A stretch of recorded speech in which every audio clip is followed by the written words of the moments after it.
Esselamu Aleyküm izləyicilər. Bu videoda sizə ləm hərfi haqqında məlumat verəcəm. Ərəb əlifbasının 23-cü hərfi ləm hərfidir.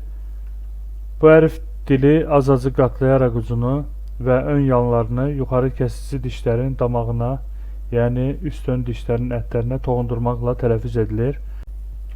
Azərbaycan dilində olan l səsinin tamamilə oxşarı, incə və hərdən də qalın formasıdır. Ekranda ləm hərfinin müstəqil, yəni sərbəst kəlmənin əvvəlində, ortasında və sonunda yazış formasını görürsünüz. Gəlin praktiki olaraq bu hərfi yazmağa çalışaq. İlk öncə müstəqil formasını yazaq. Deməli, düz xətt çəkirik. Düz xətt çəkdikdən sonra dairə formasında qatdalayırıq.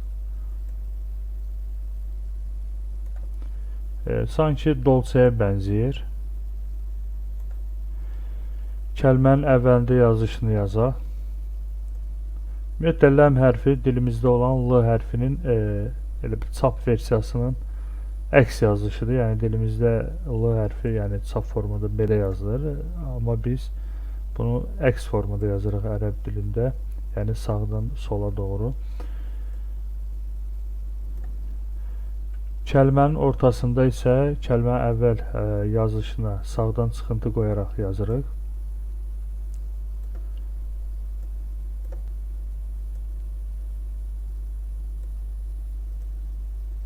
Bunu belə də yaza bilərsiniz. Çıxıntını qoyub yuxarıdan aşağıya doğru çəkib sonra sola doğru çıxıntı qoya bilərsiniz ki, hər iki tərəfi açıq olmalıdır ki, həm sağdan həm soldan, yəni özündən əvvəl və özündən sonra hərfə qoşula bilsin.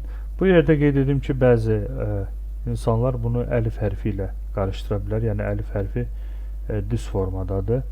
Lakin əlif hərfi özündən sonra heç bir hərfə birləşmir. Yəni əlif hərfi heç o, yəni belə yazılmır ki, yəni kəlmənin əvvəl versiyasına oxşasın və ya özündən əvvəl məsələn hərf gəlir. Amma bu da ləm hərfinin orta, yəni yazılışına bənzədilməsin. Yəni bu yazış zaten ləm hərfinin yəni orta yazışdır. Yəni çünki əlif hərfi yalnız özündən əvvəl hərf gələ bilir, özündən sonra heç bir hərfə yəni birləşmir. Ona görə bu cür yazış görəndə fikirləşməyin ki, yəni əlif hərfinin bu orta yazışıdır, yoxsa ləm hərfinin orta yazışı. Bu təbii ki, ancaq ləm hərfinin orta yazışıdır. Çünki əlif hərfi özündən sonra heç bir hərfə birləşmir. Ləm hərfi kəlmənin sonunda da müstəqil formaya sağdan çıxıntı qoyaraq yazılır.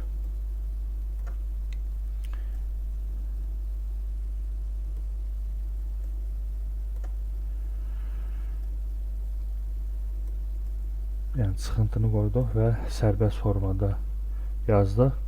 Belə siz də bu hərfi müxtəlif yazış formalarına ən azı bir sətir yazaraq praktik edin. Çünki yazmaq bu yazılışları sizin zehninizdə daha yaxşı yadda saxlamağa kömək edir. Bu qədər. Esselamu Aleyküm.